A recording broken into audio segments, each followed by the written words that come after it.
انا عارف دلوقتي ان انت محتار، مش عارف تجيب انهي جيمنج كونسول، مش عارف تجيب الاكس بوكس ولا بلاي ستيشن ولا نينتندو وحاجات كتير، ولا اعمل جيمنج بي سي محترم. الاوبشنز بقت كتير جدا حوالينا والدنيا بقت صعبه. هقول لك الصراحه الفيديو ده امتى ليك وامتى مش.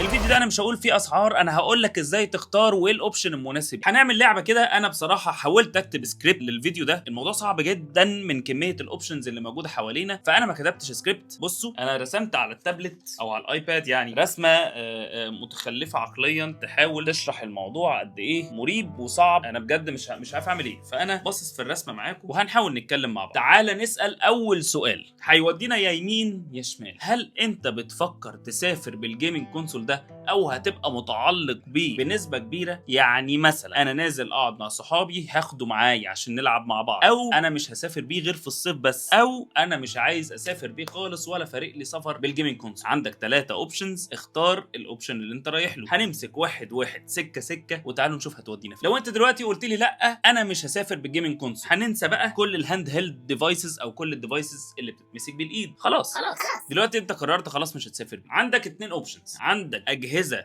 بتديك كل لعبه بفلوس وكل لعبه انت محتاج تدفعها لوحدها، بيديك اشتراك يديك معظم اللعب. الاثنين شبه بعض في حاجه، ان هنا اليمين ده بيديك اوبشن ان انت تشترك وشويه لعب ممكن تجي لك مع الاشتراك، ولكن الاساسي هو كل لعبه بفلوس. والناحيه الثانيه ان في اشتراك في معظم اللعب، وساعات بيبقى في لعب محتاج تدفعها لوحدها. انا هفطس. انا بصراحه فتحت المروحه، درجه الحراره فوق الحاجه يعني فوق ال 35 36. انا فتحت المروحه. انا اسف على الازعاج، الاوضه مكتومه ما فيهاش تكييف، اسف لو في اي دوشه، انا مش هقدر استحمل اكتر من كده. ما علينا، يلا نكمل. حضرتك دلوقتي قدامك 2 اوبشنز لو انت قررت ما تسافرش بالجيمنج كونسول بتاعك. عندك حاجات باشتراك ومع الاشتراك هتاخد شويه لعب، وعندك الناحيه الثانيه برضو فيها اشتراك عشان تلعب اونلاين، وممكن يديك هدايا لعب صغيره كده. مش معنى ان يعني مش قصدي ان لعبه صغيره، هيديك شويه لعب، ولكن ده مش الاساسي. ان هيبقى في لعب فري، هيبقى في ديسكاونت، لكن الاساسي فيه ان كل لعبه بفلوس. ده اوبشن عندك وده اوبشن. سواء رحت للاوبشن اللي هو اشتراك وفي معظم اللعب ببلاش ولكن في لعب بسيطه بفلوس، وده اوبشن الاكس بوكس او البي سي. الاكس بوكس اسهل شويه من البي سي وارخص شويه. الاكس بوكس كمان بيديك 2 اوبشنز. عندك اوبشن سيريز اس وسيريز اكس. لو رحت على السيريز اس هقول لك ينفع تسافر بيه بس مش قوي، على الاقل هو اخف من البلاي ستيشن 5 والبلاي ستيشن 5 برو، واخف من الجيمنج بي سي. مستحيل انا مش هسافر بجيمنج بي سي، ده مستحيل. هاخد ايه معايا؟ انا بصراحه مش جيمر، انا مش هسمي نفسي جيمر، انا راجل بحب التكنولوجي، فانا ما عملتش لسه البي سي بتاعي الجيمنج بي سي. ولكن انا لو عندي الاوبشن ده انا طبعا هحبه جدا جدا جدا وهحترمه جدا جدا. يعني انا بفضل ايه؟ تعال نسال سؤال تاني كده ممكن يساعدنا شويه نفكر. احنا بنفكر مع بعض، هل انت مع فكره بقى الاكسكلوسيف جيمز؟ هل انت هتروح لها مخصوص؟ يعني مثلا هتروح لجاد اوف وور من البلاي ستيشن ولا لا؟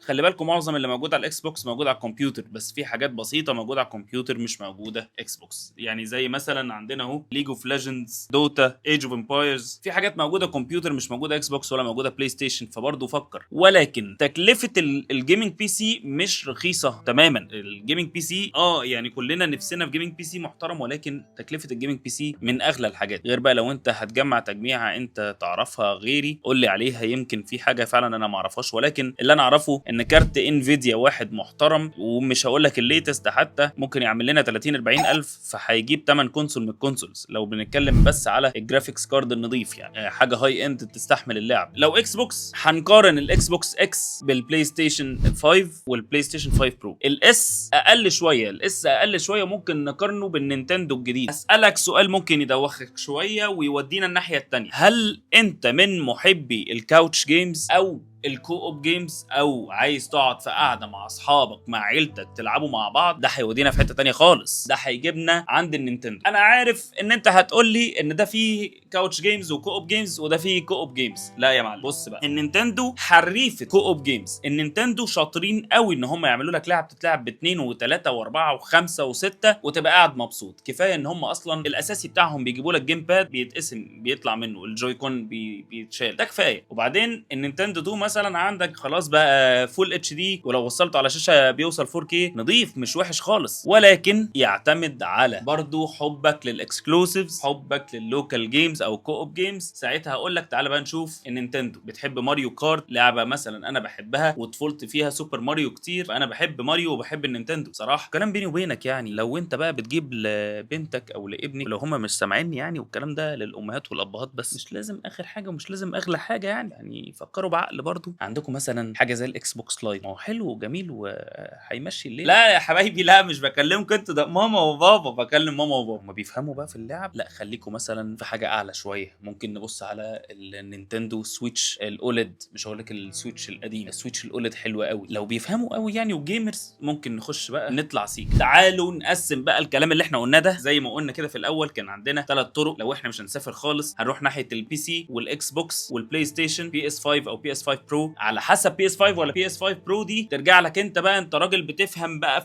في يعني في الديتيلز قوي يعني، هتفرق معاك تجيب بي اس 5 برو. ولو انت جيمر هتعرف الفرق، انا مش محتاج اقوله. ولو انت مش جيمر خلاص هتلاقي اللعبه ثابته على الفريمز بير سكند اكتر في البلاي ستيشن 5 برو، هتلاقي الري تريسنج احسن في البلاي ستيشن 5 برو، هتلاقي شويه حاجات لو انت جيمر وبتفهم في الحاجات دي هتفرق معاك ماشي، ولكن مش هتفرق مع الناس كلها صدقني، ولا حد هيبص لها. وعلى فكره حتى اللعبه التقيله زي جي تي اي مثلا، ما هم اصلا بيبنوها على البيزك بلاي ستيشن، فهو هتشتغل على البي اس 5 عادي خالص. لو بتفرق معاك روح يا عم البي اس 5 برو وادفع زياده براحتك، انا ماليش دعوه، انا بقول رايي. انت بقى نخش على السكه الثانيه بقى. مش هسافر قوي بالحاجه دي، بس ممكن اسافر، مش عايز لو جيت اسافر الاقي الجهاز تقيل ومانعني. روح للاكس بوكس اس، لذيذ، بيشغل لعب كتير، محترم. عندك الجيم باس بتاع الاكس بوكس محترم، بيديك لعب كتير، جهاز حلو، جهاز حلو ومفيش كلام، بجد جهاز محترم. انا بقى بحب اسافر بالجهاز. هنخش في سكه تانية خالص مليانه هاند هيلد ديفايسز. هنسيب النينتندو على جنب، النينتندو معروف ونوعا ما الاكسكلوسيفز بتاعته معروفه، سواء زيلدا ولا ماريو كارت او غيره او غيره. وهنمسك في الهاند هيلد ديفايسز التانية اللي ممكن تكون مش معروفه بالنسبه لك. فاحنا عندنا هاند هيلد ديفايسز بينزل عليها ويندوز زي الروج الاي مثلا او غيره، وعندنا هاند هيلد ديفايسز بيبقى عليها ستيم او اس. هنقارن بين دول. احنا دلوقتي ماسكين حاجات بتشغل لعب الويندوز، هل اتقل كحجم؟ اتقل كحجم. هل اعلى كبرفورمانس؟ اعلى كبرفورمانس. امال مالها بقى عيبها ايه؟ هي ويندوز. هتلاقوا في عيوب مثلا بالذات في الجيمنج كونسولز الويندوز. انا قلت ده في الفيديو بتاع النينتندو على فكره، ان في منيوز بتفتح صغيره وانت مش هتعرف تدوس عليها بصوابعك، مش هيبقى في الاكسبيرينس بتاعت ان انت ماسك اوبريتنج سيستم مخصوص للجيم. متصلحه فين شويه؟ في الستيم او اس. طب هل انا عايز مش فارق لي اكسكلوسيفز وعايز العب لعب الكمبيوتر على هاند هيلد ديفايسز؟ روح بقى قارن كده بين الستيم او اس او الستيم ديك وشوف ايه اللي بينزل عليه وايه الاحسن بين الستيم ديك وبين الحاجات الهاند هيلد اللي بينزل عليها ويندوز زي الروج الاي. طيب فارق لي بقى اللعب الاكسكلوسيف بتاعت النينتندو، لازم تروح للنينتندو. مش هقول لك بقى تنزل ايميوليتر او سيميوليتر على اي جهاز تاني، مش الطف اكسبيرينس. انا عارف ان في ناس بتخش تقول لي ان دي اكسبيرينس لذيذه، انا مش شايفها انضف اكسبيرينس.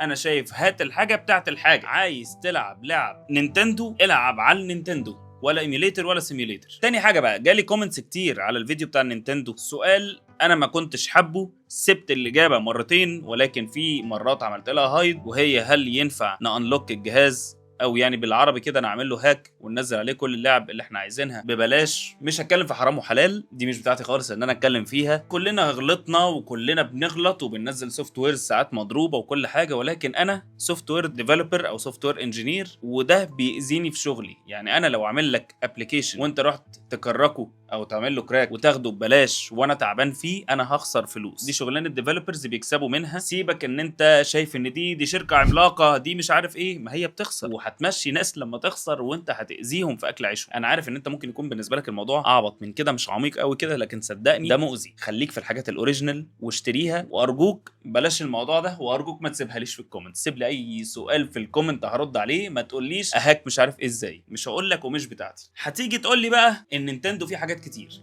النينتندو فيه حاجات كتير قوي، وكنت قايلها لك في فيديو النينتندو. عندك اللايت قليل شويه، عندك النينتندو العادي مش الاوليد كويس مش وحش، عندك النينتندو الاوليد شاشته كويسه بيشغل لعب كويسه مش وحش، ولكن قديم يعني هو جرافيكس كارد من 2015 فمش هيشغل لك كل حاجه ببرفورمانس عالي. وعندك بعد كده النينتندو سويتش 2، لو انت بتجيبه من بره مصر فهو سعره حوالي $450 لو انا فاكر صح، فسعره كويس مش وحش لو بره مصر. لو انت في مصر فانا لسه ما شفتوش في اي حته بسعر كويس، انا شايفه بينزل بحاجه و30 وفي ناس بتنزله ب40. لا يا معلم، انا اروح اجيب بلاي ستيشن عادي خالص واحسن لي وهتنقل بيه. شوف هو تقيل وهتنقل بيه، صعب قوي يعني حاجه و30 ولا 40 ده صعب جدا جدا جدا، مش عايزه بصراحه. طيب احنا قلنا ايه بقى؟ تعالى نختصر اللي احنا قلناه ده كده في السريع، سامري بريف في رغيف زي ما بنقول. ماشي، مش هسافر بيه، هروح على بلاي ستيشن 5 او بلاي ستيشن 5 برو او اكس بوكس اس لو انا بفكر اسافر بالحاجه دي ومش عايز الحجم يمنعني، او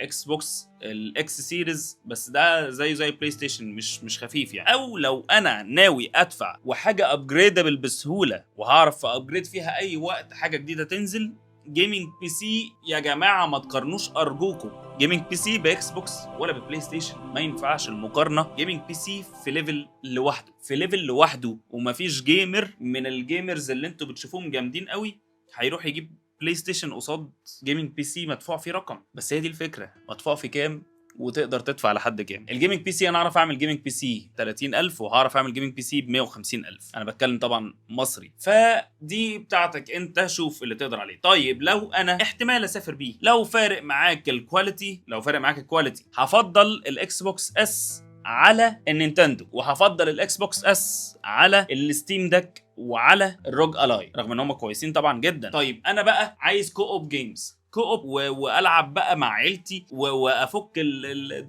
نينتندو ما فيهاش كلام، ما تراجعش. نينتندو شوف اللي تقدر بقى تجيبه بقى. عايز السويتش 2 حاول تجيبه من بره مصر، السويتش العادي، الاوليد، اللايت، زي ما قلت لكم كده لاولادكم لو هم مش فارق معاهم هاتوا اللايت، بس خلي بالك اللايت ما بيتوصلش بالتلفزيون والجوي كونز ما بتتفكش، تكير. وخلي بالك بقى من موضوع الاكسكلوسيف جيمز، في ساعات كتير قوي بيبقى في دماغك اكسكلوسيف جيم، مثلا انا عايز العب، هديك اكزامبل عبيط يعني، عايز العب فيفا وما اعرفش ان فيفا دي مش موجوده على النينتندو. انا مش بقول ان ده حقيقي، فيفا موجوده على النينتندو، فهروح اجيب النينتندو علشان في حاجات كتير قوي حلوه وفاكر ان انا هلعب عليه اللعبه المفضله بتاعتي، واكتشف انها مش موجوده. يا حزن الحزن يا حزن الحزن يا حزن يا حزن الحزن.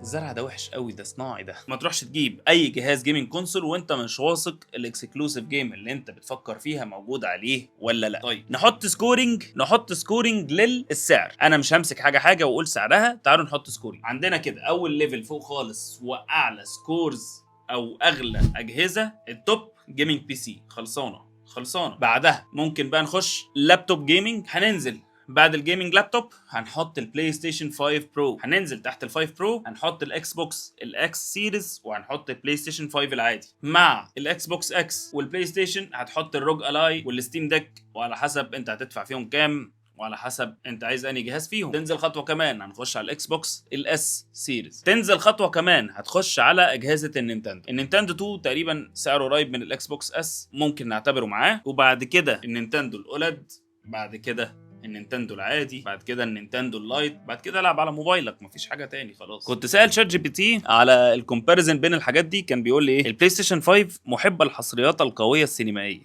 الاكس بوكس سيريز اكس عايز جيم باس واداء قوي مني ولا منه، اكس بوكس اس ميزانيته محدوده وعايز تجربه حديثه، النينتندو سويتش اولد بيسافر كتير وعايز العاب لطيفه. ده اللعيب يعني. النينتندو سويتش 2 نفس تجربه النينتندو بس بجرافيكس اعلى شويه، الستيم ديك لو عايز تلعب العاب الكمبيوتر على حاجه محموله، والايسس روج الاي لو عايز تلعب اقوى جهاز محمول. مش بستريح لفكره الهاند هيلد ديفايسز اللي بتشغل العاب الويندوز، ده رايي الشخصي ومش لازم خالص يكون نفس رايك، ولكن انا لو هدفع الرقم ده هزود شويه، هجيب جيمنج لابتوب مثلا وهلعب عليه اللي انا عايزه برضو يعني. الاسعار قريبه بصراحه، الدنيا منيله خالص في الاسعار يعني. نصيحتي الاخيره يا اصدقائي، افتح اللايبرري بتاعه اللعب بتاعه كل كونسول اللي احنا قلناهم، فكر الاول ايه اللي يناسبني، هل لاولادي، هل ليا. مش بعيب في اي طفل في سني حاجه و30 سنه ان هو نازل يجيب جيمنج كونسول، ده طبيعي جدا. ومعلش يعني لو انت متجوز فالكلام اللي جاي ده للمدام، وارجوكي يا مدام لو هو بيلعب اونلاين ما تعديش من قدام الشاشه، مش هيعرف يوقف، ما فيهاش بوز. ما تنسوش تقولوا لي لو الطريقه دي حلوه في الفيديوهات، الطريقه البطيئه مش الهوكس السريعه اللي اتعودنا عليها من التيك توك ومعظم اليوتيوبرز دلوقتي. انا بصراحه انا عارف بنسبه كبيره ان الناس دلوقتي بقى الاتنشن سبان بتاعها قليل قوي ومش حابين الفيديوهات الطويله ولا حابين الرغي. انا عاجبني فكره ان انا اطلع قدام الكاميرا اتكلم براحتي بشخصيتي، مش حابب فكره ان انا ابقى مزيف او برغي وخلاص عشان اجيب فيوز او عشان اكبر في اليوتيوب وانا مش طالع بشخصيتي. فلو عجبكم الطريقه دي في الفيديوهات برضو ما تنسوش السبسكرايب وتكتبوا لي في الكومنتس ان الطريقه دي احسن، كمل كده، هكمل كده وهكمل وانا مبسوط. لو مش عاجبكم الفيديو حاسينه رغي كتير قولوا لي ارجع للطريقه القديمه عادي برضو وهبقى مبسوط، واشوفكم في فيديو جديد. تصبحوا على خير.